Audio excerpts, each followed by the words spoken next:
God, these people are so unbearable, Prasad. What happened? अंदर presentation चल रहा था and this guy Ayush started talking in regional language. कुठली भाषा? This Marathi. मग चुकीचं काय त्याच्यात?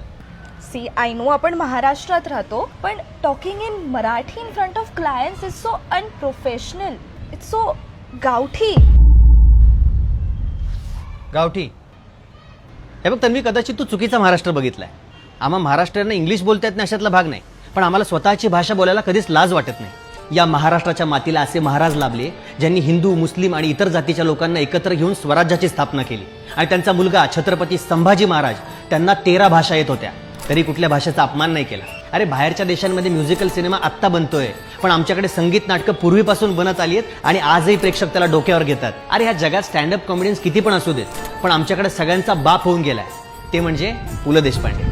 भारताची पहिली महिला डॉक्टर सुद्धा आमचीच, क्रिकेटचा देव सुद्धा आमचा आणि गायनाची कोकिळा सुद्धा आमचीच. माणसांना माणसांसारखं जगवणारे 2 बाबा या महाराष्ट्रात झाले. माणसांसोबत प्राण्यांनाही माणुसकीने वाढवणारे डॉक्टर प्रकाश बाबा आमटे इथे झाले आणि भारताचं संविधान लिहिणारे डॉक्टर बाबासाहेब आंबेडकर सुद्धा इथेच झाले. अरे एलेला सिम्फनीमध्ये गाणं रेकॉर्ड करायला पोहोचले आमचे अजय अतुल. तरी काही लोकांना आम्ही महाराष्ट्रच गावठीच वाटतो.